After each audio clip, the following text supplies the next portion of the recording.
मित्रों नमस्कार, मैं हूं राकेश कुमार। आप देख रहे हैं मत अभिमत। मित्रों, शिक्षकों की समस्याओं को अगर देखें तो सबसे बड़ी समस्या शिक्षकों के स्थानांतरण की थी, और वह भी उनके मनपसंद स्थल पर उनका स्थानांतरण हो। इसको लेकर लंबे समय से संघर्ष चल रहा है और न जाने कई बार ट्रांसफ़र की नीतियां बनी और वह कारगर नहीं हुई। लेकिन इसको लेकर सदन में शिक्षा मंत्री सुनील कुमार ने अब दावा पेश कर दिया है। उन्होंने कहा है कि 1,90,000 शिक्षकों का स्थानांतरण उनके मनपसंद जगह पर हो जाएगा 2 महीने के भीतर।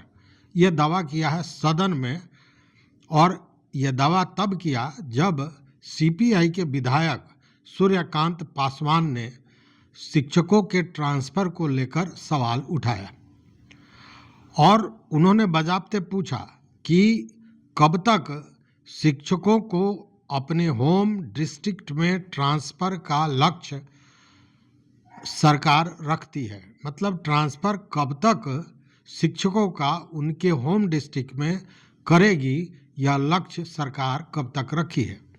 और इसी को लेकर यह जवाब सुनील कुमार, जो मंत्री शिक्षा हैं, उन्होंने जवाब दिया और कहा कि 1,90,000 शिक्षकों का ट्रांसफ़र जल्द हो जाएगा। 2 महीने के भीतर उन्होंने दावा किया कि सारे आवेदनों की स्क्रूटनी हो जाएगी और उसके बाद वैकेंसी के हिसाब से ट्रांसफ़र कर दिया जाएगा। तो आइए ज़रा इस पूरे ट्रांसफ़र नीति को जो विभाग बना रही है, शिक्षा विभाग बिहार सरकार ने बनाया है, उसको देखते हैं और देखते हैं कि क्या यह सफल होगा, क्या इससे शिक्षकों को लाभ मिलेगा और क्या क्या सावधानियां बरतनी होंगी। ये सारी चीज़ें हैं। चूँकि आज जो कहा शिक्षा मंत्री ने, उसमें एक बात और महत्वपूर्ण है जो सामने आई। उन्होंने कहा कि शिक्षकों को 10 विकल्प चुनने का अवसर दिया जाएगा। चूँकि अब इसके पीछे बहुत सी टेक्निकल मामला है, उस पर भी आएंगे, लेकिन अभी शुरू से बात करते हैं। देखिए मित्रों, शिक्षा विभाग ने टीचर्स ट्रांसफ़र सिस्टम को पूरी तरह डिजिटल कर दिया है। मतलब यह पूरा ट्रांसफ़र सिस्टम जो होगा वो डिजिटली किया जाएगा, और यह इसलिए किया गया है कि जो ये प्रक्रिया है वह तेज़ी से हो सके और इसमें पारदर्शिता बनी रहे। पारदर्शिता जब बनेगी तो भ्रष्टाचार भी रुकेगा, ऐसा मानना है। अब शिक्षकों को 10 विकल्प देने की बात कही जा रही है। मतलब कि जो शिक्षक 10 जगह अपने पोस्टिंग के लिए विकल्प देंगे, उसी के आधार पर जहाँ जहाँ रिक्तियाँ होंगी, मतलब जगह होगा, वहाँ उनकी पोस्टिंग की जाएगी। और इससे सबसे बड़ा लाभ होगा शिक्षकों को, जो लंबे समय से इंतज़ार कर रहे हैं कि उनका ट्रांसफ़र हो जाए, उनके मनपसंद जगह पर चले जाएं, अपने होम डिस्ट्रिक्ट में चले जाएं, अपने घर के पास चले जाएं, तो उनके लिए ये बड़ा लाभप्रद होगा। लेकिन पोस्टिंग किस आधार पर मिलेगी? क्योंकि आपको याद होगा कि कई कैटेगरी बनाए गए थे। याद है ना कि कई कैटेगरी बनाए गए थे शिक्षकों के, जिसमें बहुत ज़्यादा जो बीमार हैं, गंभीर बीमारी से पीड़ित शिक्षक हैं या उनके परिजन हैं, उन लोगों को सबसे पहले प्राथमिकता देने की बात कही गई थी। तो यहाँ भी जो ये मामला रखा गया है, इसमें सबसे पहला रखा गया है मेडिकल ग्राउंड पर। मतलब मेडिकल ग्राउंड पर जो गंभीर बीमारी से परेशान शिक्षक होंगे या उनके कोई परिजन हैं जो परेशान हैं, उन लोगों को प्राथमिकता के आधार पर पहले स्थानांतरित किया जाएगा, मतलब पदस्थापित किया जाएगा। उसके बाद स्पाउस क्राइटेरिया को रखा गया है। मतलब कि अगर पति पत्नी अलग अलग हैं तो इस तरह की व्यवस्था की जाए कि पति पत्नी एक ही जगह उनकी पोस्टिंग हो, ताकि सुचारू रूप से वो जीवन भी चला सके और शैक्षणिक जो कार्य है उसका भी संपादन कर सके। उसके अलावे है जो अंतिम होगा कैटेगरी वो होगा पर्सनल चॉइस। मतलब कि अपना वैसा स्पाउस का भी मामला नहीं है, मेडिकल ग्राउंड भी नहीं है, फिर भी व्यक्ति कहीं दूर है या चाहता है कि फलाने जगह चले जाएं, तो वहाँ वो अपनी चॉइस दे सकता है और वैकेंसी के आधार पर जो जगह रिक्त होगा उस जगह पे उसको भेजा जाएगा। तो ये तो हो गया क्राइटेरिया। लेकिन मान लीजिए कि आपने 10 ऑप्शन भी दिया, सारी चीज़ हुई, लेकिन कहीं ना कहीं रिक्तियों की कमी आई, वहाँ पे जगह नहीं है, उस स्थिति में आपका ट्रांसफ़र नहीं हुआ आपके मनपसंद स्थल पर, तब क्या होगा? यह बड़ी बात है।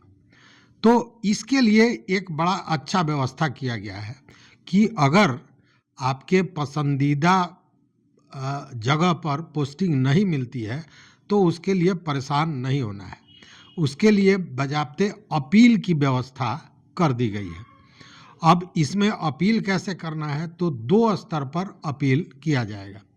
एक तो अपने जिलाधिकारी, जिस जिला में आप हैं वहाँ के जिलाधिकारी को अपीलीय आवेदन दे सकते हैं, वहाँ अपील कर सकते हैं। और अगर वहाँ नहीं कर रहा है तो शिक्षा विभाग द्वारा जो बनाया गया है विशेष कमेटी, उसके सामने आप अपनी अपील रख सकते हैं।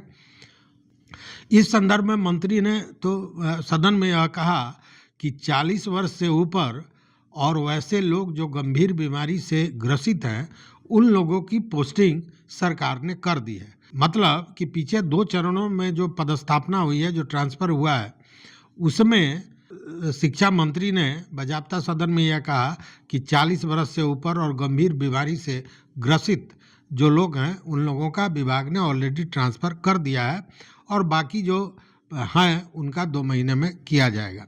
और ये जो पूरा कवायद हो रहा है उसके पीछे यही है कि ये जो ट्रांसफ़र सिस्टम है उसको कैसे बेहतर से बेहतर बनाया जा सके, और इसके लिए बजाबता विभाग काम कर रहा है। और इसी के कारण बेहतर बनाने के लिए ही सबसे पहले ये पूरा जो टीचर्स ट्रांसफ़र प्रोसेस है इसको डिजिटल कर दिया गया। मतलब मैनुअल कोई काम नहीं होगा उसमें, आप किसी को न प्रभावित करने की आपको ज़रूरत है और न किसी के हाथ दौड़ लगाने की ज़रूरत है। ये पूरी तरह डिजिटल होगा। और ये जो मैनुअल इंटरवेंशन होता था, मतलब व्यक्तियों द्वारा जो बीच में पैरवी और तमाम तरह का दबाव या लोभ, ये सारी चीज़ें इसमें नहीं होगी तो स्वाभाविक है कि भ्रष्टाचार की कमी होगी, भ्रष्टाचार में कमी आएगी और जो शोषण शिक्षकों का होता था उसमें भी कमी आएगी।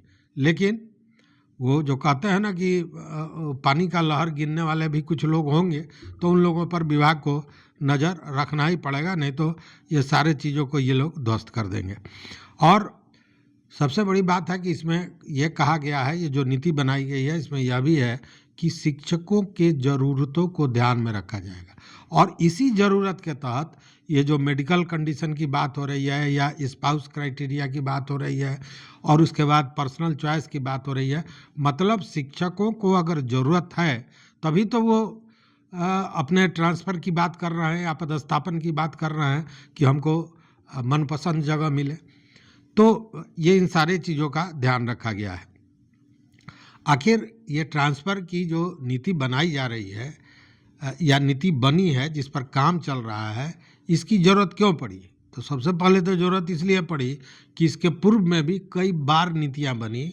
इसके पूर्व में भी आप देखिए शिक्षक तो शिक्षक हैं, चाहे वो विशिष्ट हो या बीपीएससी हो या जो भी हो, ट्रांसफ़र प्रोसेस वही होता है। तो पिछले बार आपने देखा होगा कि हुआ कि सुदूर ग्रामीण क्षेत्रों में भेजेंगे, फिर शहरी क्षेत्रों में भेजेंगे और तमाम तरह का क्राइटेरिया बनाया गया। लेकिन हुआ क्या, उसमें भी ऐसा सॉफ्टवेयर के गड़बड़ी के चलते कहिए या मैनुअली उसमें कुछ गड़बड़ किया गया हो, भगवान जाने, तो यह देखा गया कि जो जिस गांव का था उसमें ही हाजीपुर में इस तरह की घटना हुई कि उसी गांव का है और उसी गांव में उसकी पदस्थापना हो गई, जबकि ऐसा होना नहीं था।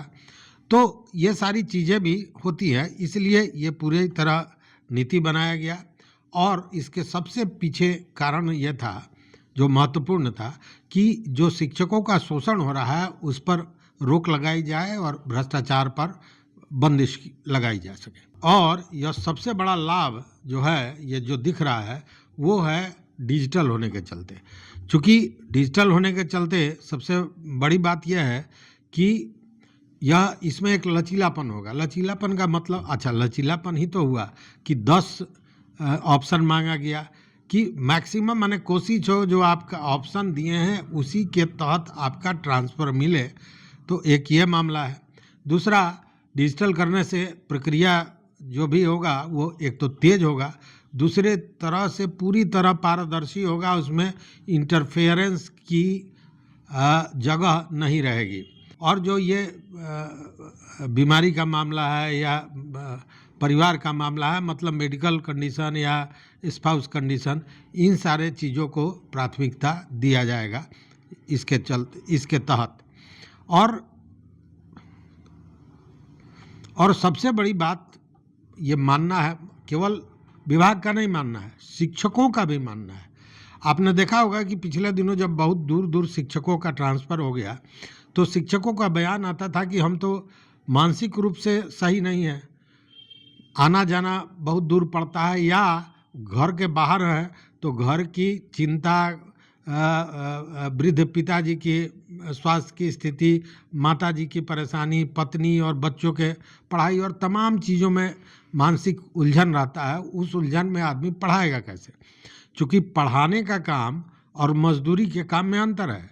वहाँ शरीर से काम लिया जाता है और यहाँ शरीर के साथ सबसे महत्वपूर्ण होता है दिमाग। तो जब आपका दिमाग दुरुस्त रहेगा तभी आप अच्छे ढंग से शिक्षा दे पाएंगे। तो इस ट्रांसफ़र नीति जो बनाई गई है और ये कहा गया कि मनपसंद जगह पर, जहाँ आप इच्छित जगह है वहाँ आपकी पदस्थापना हो, तो इससे सबसे बड़ा लाभ होगा कि एक शैक्षणिक माहौल बनेगा और पढ़ने पढ़ाने की स्थिति में शिक्षक होंगे। तो स्वाभाविक है कि जब वो बेहतर मानसिक स्थिति में होंगे तो बेहतर ढंग से पढ़ाएंगे, शैक्षणिक माहौल बनेगा, शिक्षा व्यवस्था में सुधार होगी।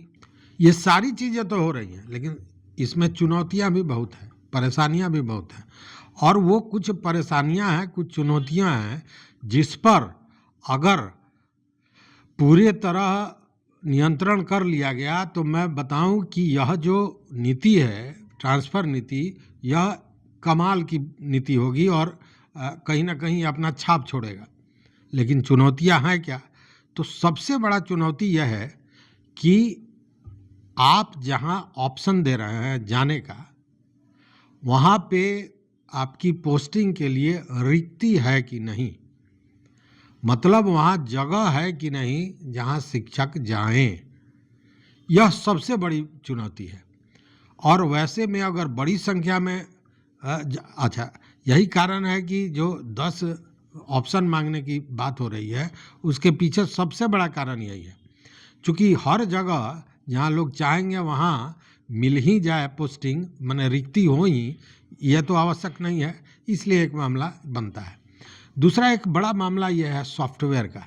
चूँकि पिछले बार जब गड़बड़ी हुई थी ट्रांसफ़र पोस्टिंग में, जैसे हमने अभी अब बताया हाजीपुर में उसी गांव का व्यक्ति शिक्षक और उसी गांव में वो आ गया, तो उस स्थिति में ये स्पष्ट है कि जो सॉफ्टवेयर है उसमें अगर गड़बड़ी आती है तो परेशानी होगी, इसलिए उस गड़बड़ी को रोकना होगा, उस गड़बड़ी को बचाना होगा। और जो अपील का प्रोसेस है, अपीलीय प्रोसेस है, उसको तेज और बेहतर बनाना होगा। चूँकि मान लीजिए किसी को अपील करना है, कोई ज़रूरत है, गलत पोस्टिंग हो गई और सही ढंग से समय पर उसका निस्तारण नहीं हुआ तो परेशानियां होती हैं। इसीलिए अपीलीय प्रोसेस को भी बेहतर ढंग से बनाना पड़ेगा। तो ये सारी चीज़ें हैं जिसको जो चुनौतियों के रूप में देखा जा सकता है।